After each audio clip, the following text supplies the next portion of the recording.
Hey guys, just wanted to show you what me and my wife was doing since it's so cold here in Alabama.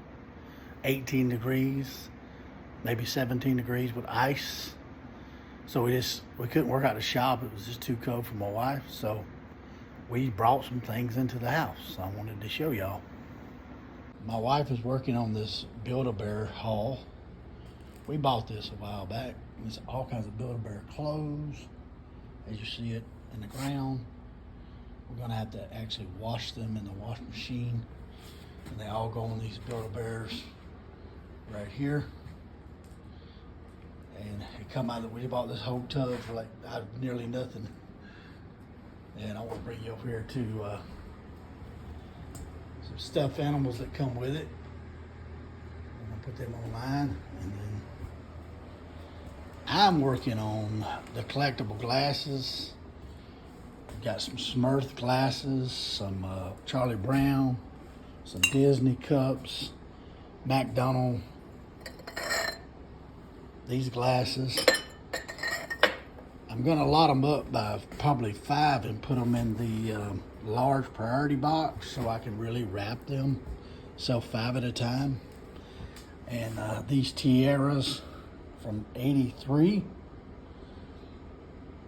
Right here, I'm gonna lock them up by 4. So what I'm doing is I'm washing them, letting them dry out. I got some Garfields. I'm gonna lot them up by 4 probably. And they're just stuff I had in the death pile that's been there for a while that I probably would have never got around to. So since it's so cold, this is what we're doing inside the house. We do not like to do eBay in the house because it clutters the house up. So me and my wife got up this morning. We cleaned the whole living room area up, and we went out to the shop and realized it was just too cold, and we done cluttered our house up again. And that is something we do not like to do when it comes to eBay clutter right here. So just something for you to do. Just go through your death pile when you ain't got nothing to do. Stuff that you just put on the back burner, and that's what we did today. So, and at the end of this video, I'm going to show you what I do as a hobby. I work on my little pond out there, and I like to make trails through my land, and we like to set little statues and things up right there. So something my wife got me for Christmas. I've always liked Pat-Man, Miss Pat-Man. All right, and then these glasses right here that would not sell. People were very interested in them because they're name brand. I'd have to look at the brand. And they got little themes like them of the Beatles, stuff like that. I'm just gonna lot it together. Got my pack and stuff right there. The tape. We had to take a break for a minute and watch, what's it called? Small Town. So look what we're eating. After a hard day's work of freezing to death and doing eBay. All those glasses, I finally got finished storing them up. 12 boxes full, and 1 row of bubble wrap, and about 1/3 of our paper, and probably a roll of tape. Right there. All right, guys, thank you for coming out with us.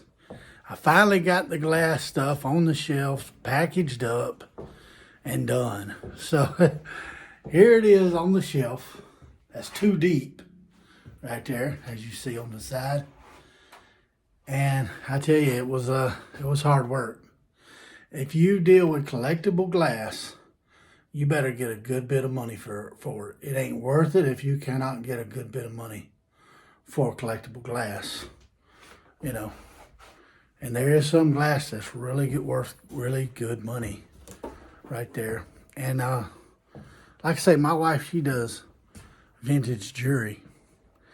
And she just started a few months back, and she did really good at it. Right there, little brooches. I just want to say this. She sold a brooch for $710 on auction. There was two bidders, and they bought that brooch. I was like, wow. You know, I think that was our biggest sale ever. Just out the blue, $710. Wow. So vintage jewelry, y'all might need to get into that. Go to estate sale. That's where you find most of that right there. Sometimes you can buy it in lots and different places.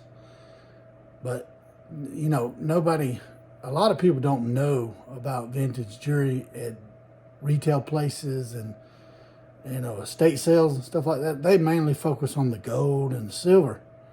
You know, sometimes they'll make a mistake with that. But the brooches that are worth, just because the name brand, $710. Wow. You know what I mean? But I appreciate you stopping by. Like I said, if you're going to do glassware, you need to get good money for it, because it took me a long time to package up all them collectible glasses. And I sold a lot in 5 lots, a lot of 5, and I had a lot of packing paper and bigger box than normal, you know, so if it dropped on the ground, you know, it wouldn't break. And let me tell you something, I've seen them at the post office.